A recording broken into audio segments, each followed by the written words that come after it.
జానుకి folk songs తప్ప మిగతావి చేయడం చేత కాదు అనే కామెంట్ కి మీ రిప్లై.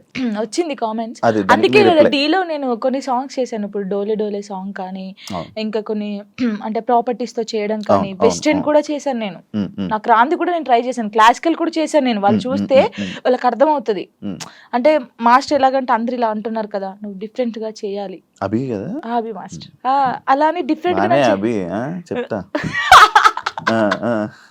అలా అని కొంచెం డిఫరెంట్ గా చేయించాడు. ఉమ్, ఇప్పుడు ఒకవేళ ఇవన్నీ టెలికాస్ట్ అవుతే వాళ్ళకి అర్థమవుతుంది, ఓ ఉమ్. జాను ఇది కూడా చేయగలరు. కానీ చాలా మంది నన్ను జాను చాలా బాగా చేసావురా, వేరియేషన్స్ కరెక్ట్. ఇప్పుడు డోలే డోలే సాంగ్ కి ఎక్స్ప్రెషన్స్ ఉన్నాయి. డోలే డోలే సాంగ్ ఎలా వేయాలి, చిన్నపిల్లలాగా డోలే డోలే అలా ఉమ్. ఆ సాంగ్ ఎలా ఉందో అలాగే ఇవ్వాలి అవును, కదా. అవును, అవును. అలా ఇచ్చినా తప్పే వీళ్ళకి. నాకు యాక్చువల్లీ డోలే డోలకు కూడా ఇంత సాంగ్ చేయొచ్చు అని అనిపించింది, ఎందుకంటే మూవీలో అంత ఉండదు. అంత ఉండదు. ఆ. అందుకే మాస్టర్ ఇప్పుడు ఉమ్. గణేష్ మాస్టర్ గానీ, శేఖర్ మాస్టర్, హన్సిక గారు గానీ ఉమ్, వాళ్ళ వేరియేషన్స్ చూసారు కాబట్టి అన్ని మంచి కామెంట్స్ ఇచ్చారు.